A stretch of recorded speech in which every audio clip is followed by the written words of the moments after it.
Christine Angot, bonsoir. Bonsoir. Claude Allègre, grand chercheur, ex-ministre de l'Éducation nationale, Sarah Marshall, Laurent Baffy. Alors... La tronche qu'a fait en regardant déjà, c'est pas bon signe. Non, ça va là? Oui. Mais ça, c'est quand elle va bien. Ah, vous souriez, c'est déjà mieux. Vous me direz quand ça va. Non, vous allez bien, là, je vois que vous allez bien. Angot Christine, vous êtes écrivain. Il faut faire comme au tribunal, c'est Angot Christine, Non, prénom, écrivain. qualité. Né le 7 février 59 à Châteauroux dans l'Indre de Pierre Angot et Rachel Schwartz, mère d'un enfant, Léonore. Et alors vous avez une philosophie. Mais je suis dans la merde et je vous emmerde. C'est la philosophie de Christine Angot. Bien. Alors, vous aimez ça, la télé, non? Ça a un avantage. C'est que on voit les gens. Ouais. Bah, Allègre, vous l'auriez jamais vu, sinon. Dans hein. la presse écrite, on les voit pas. Il y a des gens qui les recouvrent. Il y a des gens qui recouvrent d'autres gens dans la presse écrite. Alors qu'au moins, la télé, on voit ce qui se passe, quoi. Puis on entend vraiment les gens Et parler. puis là, vous rencontrez Claude Allègre, vous l'auriez peut-être jamais rencontré. Ah non, non, c'est pas C'est pas pour ça. moi. D'accord, c'est ça, pas pour lui. Oui, non, mais c'est pas pour moi que je trouve ça bien, la télé. Je trouve ça bien pour... Pour les gens qui regardent. Oui. J'espère. Alors, page 27, vous dites, d'ailleurs, de votre livre dont on va parler ce soir, vous dites « Je ne devrais pas passer à la télé, mais moi j'aime ça, passer à la télé. Ça me donne l'occasion de parler, de dire des trucs. J'aime bien dire des trucs à la télé. »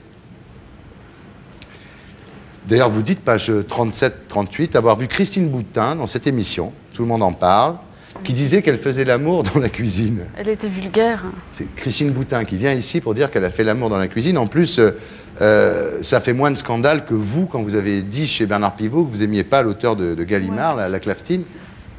Je trouve ça, oui. C'est finalement comme si c'était habituel, la vulgarité, qu'on s'habituait à la vulgarité alors qu'on ne s'habitue pas à la vérité. Ouais. La vérité, c'est une chose qui est plus dérangeante que la vulgarité. Oui, enfin, ça passe pas trop, alors que la vulgarité, on peut aller très très loin, ça passe toujours. Ce qui vous surprend le plus, je dis ça, je l'ai lu dans votre livre, hein, c'est que Boutin, en fait, elle dit qu'elle fait l'amour avec son mari dans la cuisine, bon, ça encore, bon, après tout, elle fait ce qu'elle veut, mais elle est quand même avec lui depuis 31 ans, et elle dit, ça fait pas longtemps que j'ai fait l'amour dans la cuisine. Donc ça veut dire que chez les Boutins, ça... Alors vous parlez de votre passage dans votre livre, Quitter la ville, dont on va parler, vous parlez de votre passage à Tout le monde en parle, dans cette émission. C'est-à-dire que je parle de tout... Toute la sorte... Je parle de tout ce qui va pas, quoi, en fait. Hein, donc, et de tout ce qui va pas, mais comment, quand même, dans tout ce qui va pas, comme dans la vie en général, on peut quand même passer... Et que, voilà, c'est pour ça que je parle de Tout le monde en parle. Parce que normalement, moi, qu'est-ce que j'ai à faire à Tout le monde en parle? Rien. Et moi? Ben oui, pas grand-chose. Mais bon... Et vous qui regardez, pourquoi vous ne changez pas de chaîne, finalement? C'est ça. Alors, on va voir de quoi vous parlez dans votre livre. Ça peut leur donner des idées. Magnéto, Serge. Page 206, là, quand même, c'est violent. Allez-y. Son père l'a forcé à manger des clémentines sur son sexe. C'est l'inceste. Hein. Il l'a sodomisé. Seulement après, il allait à la pharmacie acheter de la vaseline. Je voudrais savoir ce qui fait rire David. Clémentine Sélarié. Ouais. Non, j'ai ri. Non, j'ai ri. Bah, c'est parce qu'elle s'appelle Clémentine. Parce que les gens ont ri, parce que je pensais qu'ils pensaient à moi, parce que je m'appelle Clémentine. Et d'accord. Ah oui, mais voyez, mais... Son père l'a forcé à manger des clémentines sur son sexe. Non, mais pour ça, vous êtes marré. Non, je me suis marrée parce que j'ai entendu les gens rigoler, parce que je me suis dit, tiens... Oui, elle aurait mis mon arrêt, on n'en parlerait déjà plus. Mais oui, voilà. Voilà, d'accord, on continue. Donc voilà, donc c'est vrai que... On rigole des fois souvent de choses qu'on ne comprend pas aussi. Ouais. Donc, Là, c'est non, mais c'est vrai. Non, mais c'est un sujet quand même. Depuis que vous êtes arrivé sur le plateau, vous n'avez pas souri, même ri une seule fois. Qu'est-ce qui vous fait rêver? Qu'est-ce qui vous fait rire? La question de vous n'avez pas ri, non, mais c'est invraisemblable, ce genre de question. Qu'est-ce qui vous fait rire? Qu'est-ce qui vous fait rire? Qu'est-ce qui vous fait rêver? Enfin, vous voyez, c'est ce genre de truc. Voilà, donc, ça, c'est la dernière fois que vous êtes venu dans l'émission. Et vous avez été méchante avec Linda Hardy, du coup elle est partie, vous avez vu, elle est plus là. Alors vous dites, dans votre bouquin en parlant de ça, Clémentine Sélarié est mortifiée d'avoir à se justifier, a-t-elle ri, Angot l'a vu, pas le téléspectateur. Le public a ri, David Hallyday a ri, ils ont ri après que Thierry Ardisson a lu, page 206, etc., ce qu'on vient de voir. Et vous continuez, tous ont ri, maintenant ils sont gênés, maintenant gênés qu'ils sont, les invités fixent le petit écran qu'ils ont chacun, belle invention, qui leur permet de tamiser le réel par sa représentation. Clémentine. J'ai ri parce que les gens ont ri, parce que je pensais qu'ils pensaient à moi. David Hallyday. On rigole souvent des choses qu'on ne comprend pas. Personne ne relève et l'émission continue. Linda Hardy, la co-animatrice. Qu'est-ce qui vous fait rêver, Christine Angot? Donc vous aviez jeté un vrai froid. Vous voulez dire avec ce passage-là? Oui, parce que vous leur avez demandé pourquoi ils ont ri. C'est vrai que la réaction humaine devant une phrase comme ça... Vous êtes sûr que c'est une réaction humaine? C'est une réaction naturelle, je pense. C'est une réaction sociale. C'est pas une réaction humaine. Ouais. C'est vraiment un truc... Quand on dit une phrase qui a la crudité de celle que j'ai citée de votre précédent livre, donc qui s'appelait L'inceste, les gens rient, c'est une façon de se défendre devant une telle violence. Exactement. Eh bien, les gens ont tort de se défendre. Parce qu'à force de se défendre, ils ne protègent pas les autres. Et c'est toujours les mêmes qui sont dans les places, qui sont à la place d'être attaqués. Et ça suffit, quoi. J'en ai marre de ça. Bien, alors le livre dont on parle depuis 5 minutes, c'est celui-là. Donc c'est Christine Angot, Quitter la ville. Voilà. Et c'est chez Stock. Alors vous racontez la sortie de L'Inceste, votre livre précédent, donc, qui a fait certains scandales, on peut le dire, non, d'une certaine façon? Disons que c'est tellement disproportionné. C'est tellement... pas dans les chiffres. Pour moi, la première, de voir un livre dont je pensais le titre complètement rédhibitoire, comme ça, de faire... de le voir comme ça se vendre, de le voir dans les maisons de la presse. Il y avait un truc complètement décalé. Si vous voulez, c'est l'histoire, Quitter la ville, des gens qui ne sont pas à leur place, c'est-à-dire nous tous. C'est-à-dire, c'est le fait qu'un livre ne soit pas à sa place, une personne n'est pas à sa place, vous n'êtes pas à votre place, personne n'est à sa place. Et effectivement, tout le monde change tout le temps, parce que comme on n'est pas à notre place, on n'arrête pas de se piquer les places les uns des autres. Oui. On ne la branche pas parce que c'est interminable. Non, ce qui est génial, c'est que moi j'ai lu son livre. Et elle fait un bouquin sur la sortie de son livre précédent. Elle avait déjà fait ça une fois. En lisant ce livre, je sais... Je suis en train de parler, Christine, tu m'écoutes, sinon je te claque. Et je sais qu'elle va faire... par la suite, un livre sur la sortie de ce livre-là et que je serai dedans. Non, c'est 1 sur 2. Donc, vous parlez de Bouillante Culture, votre passage à Bouillante Culture, donc Le Masque et la Plume sur France Inter. Vous êtes fait traiter de pute quand même. C'est rare dans Le Masque et la Plume, non? C'est rare que les écrivains soient traités de pute, alors qu'en fait, ils devraient l'être tout le temps, vu que c'est vraiment ce que les gens pensent. C'est de la prostitution, là, la littérature. Non, c'est pas de la prostitution, mais en revanche, c'est ce que les gens pensent. C'est mépriser les écrivains, c'est comme les acteurs. Un écrivain, c'est quelqu'un qui se met à nu devant tout le monde pour gagner de l'argent. C'est bien de la prostitution. Non, parce que Vous n'êtes pas d'accord, Claude? Non, du tout. C'est évidemment pas, vous le savez, je pense bien, que c'est pas ça. C'est pas se mettre à nu, c'est mettre à nu les autres. Et c'est pas pour gagner de l'argent, parce que sinon, je pense vraiment qu'il y a d'autres méthodes. Ah oui, il y a d'autres moyens.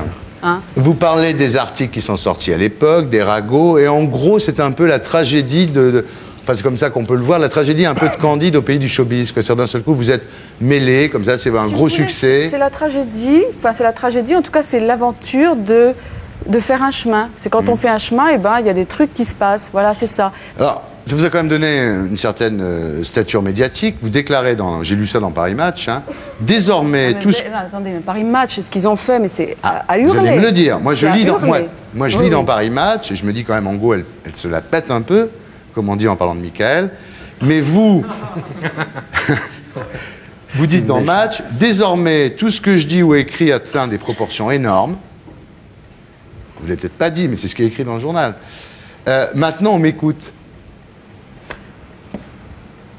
Ce que je dis, c'est que pendant 10 ans, j'ai publié des livres et qu'il n'y avait aucune... résonance médiatique. Il n'y avait absolument aucun écho. Bon, ce qui s'est passé effectivement l'année dernière, c'est juste un changement par rapport à un volume sonore. C'est tout. Alors, votre livre, on découvre en lisant ce bouquin, très intéressant, le petit monde, le milieu littéraire. On voit par exemple, vous commencez le bouquin sur cette phrase, d'ailleurs vous êtes obsédé par les ventes. Non, je ne suis pas obsédée. Vous commencez le bouquin en disant « je suis 5e dans la liste de l'Express ». Oui, mais je ne suis pas obsédée par les ventes. J'ai besoin de dire ce que c'est que de faire un trajet. À un moment, il y a tout un truc aussi sur ce que c'est, par exemple, que le trajet d'Ulysse.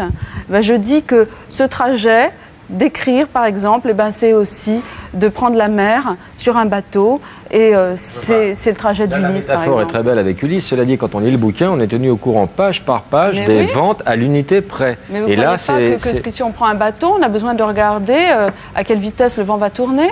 C'est pareil. Vous êtes combien, Claude, sur la liste de l'Express? Je sais pas. Et ces documents, vous êtes premier. Ben, c'est bien. Vous allez mettre dans votre prochain livre, je suis premier dans la liste de l'Express. Mais non, parce que lui, c'est pas une aventure littéraire. Non. Prends ça dans ta gueule, toi. Vous calculez l'argent que vous gagnez. Vous dites, par exemple, ça me rapportait 700 000 francs, alors je vais être mensualisé, ces 700 000 francs, on va me les donner, voilà, une fois que j'aurai remboursé l'avance, il me restera 700 000 francs, et on va me les donner. C'est marrant, je veux dire, vous racontez vraiment le quotidien. Je dis pas que c'est inintéressant, je dis que c'est inédit en tous les cas. Je ne le dis, voilà, je ne le dis pas parce que je pense que c'est intéressant, je le dis parce que il y a des trucs qui sont dans la vie. Et c'est la vie qui débouche dans l'écriture. C'est la vie qui nourrit l'écriture. C'est la vie qui va vers l'écriture. Il y a ce type que vous dézinguez chez Pivot, qui est un mec de chez Gallimard, qui s'appelle Laclaftine. Après avoir tué Laclave, c'est Laclaftine, appelons-le comme ça, Solers, Modiano et POL ne l'appellent plus de toute façon que comme ça. Après l'émission, il est parti 15 jours à l'étranger. Son éditrice n'a pas pu aller dîner avec lui après l'émission. Le perdant, elle ne voulait pas manger avec. Le patron de Gallimard était en rage. Il a dit après ça, qui peut avoir envie d'envoyer des manuscrits? C'est le pire représentant de chez Gallimard. Moi, après, et là c'est vous passez devant une librairie qui s'appelle La Une. Il y avait sa photo, il m'attirait. J'aimais son regard. Le mec venait de le dézinguer à mort. Je me disais, on aurait pu être amants au lieu de s'entretuer en public. Si je m'étais écouté, j'aurais téléphoné. Et j'aurais proposé de prendre un café. Alors qu'évidemment, c'était plus possible du tout. C'est assez joli, ça. Vous l'avez écrasé, le mec. Et en sortant, vous avez cette espèce de compassion en voyant son portrait dans une librairie à Saint-Germain. C'est pas bien, finalement. Pardon?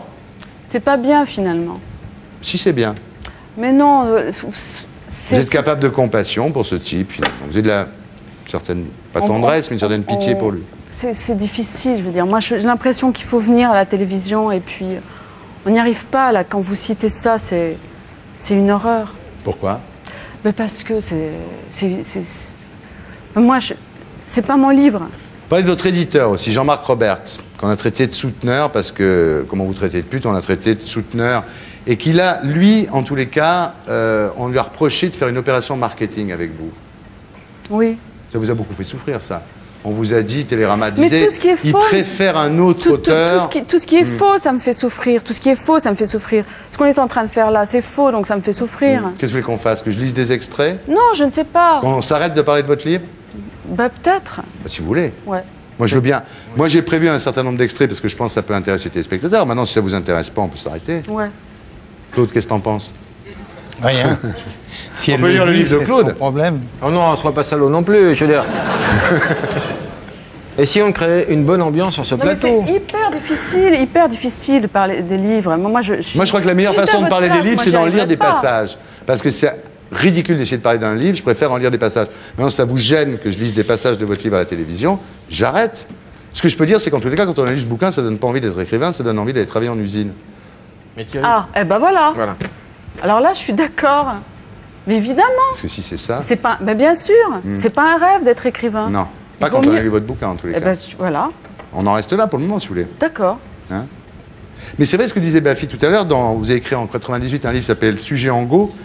Et vous reveniez sur la réception médiatique du précédent. Et là, vous revenez sur la réception médiatique du précédent. Alors, c'est quoi? Vous allez faire une fois sur deux, comme ça, un livre qui parle de la sortie du précédent? On va danser. Je dis que la vie entraîne la vie, c'est tout. Ouais. Vous faites un livre et le suivant, vous racontez la sortie du précédent.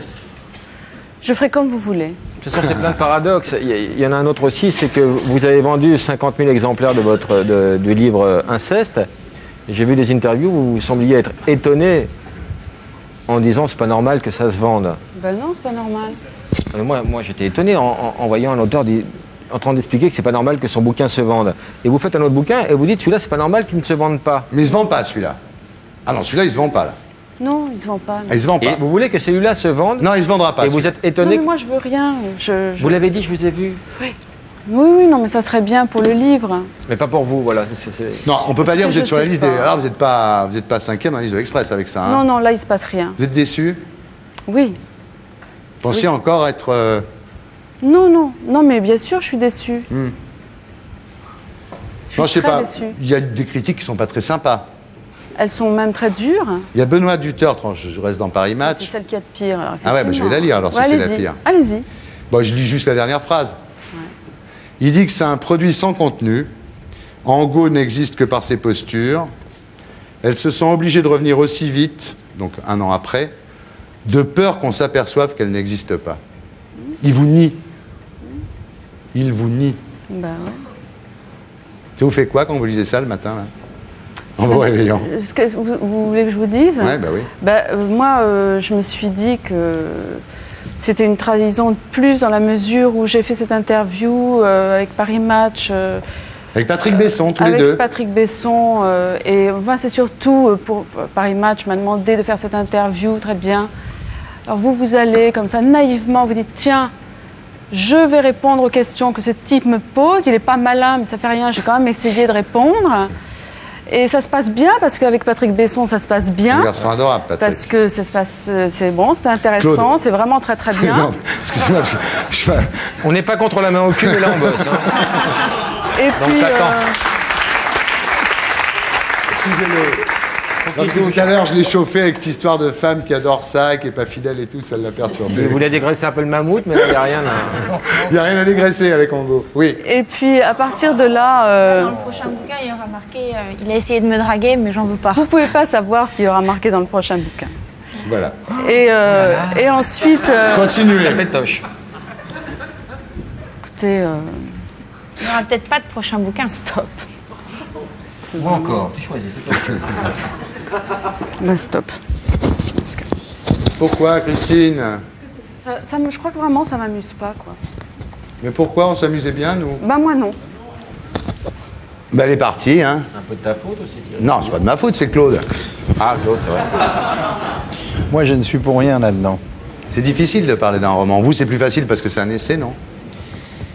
Je pense qu'un livre, c'est toujours l'expression d'un besoin et par conséquent, on met ce qu'on a dans le livre. Ouais. C'est comme d'ailleurs quand vous êtes chercheur, c'est des métiers qui sont très difficiles. Chercheur, la plus grande... Laurent, vous n'allez pas tous vous casser non plus. Laurent. Et pour être sûr de ne rien rater de Inarditube, abonnez-vous et mettez un pouce bleu.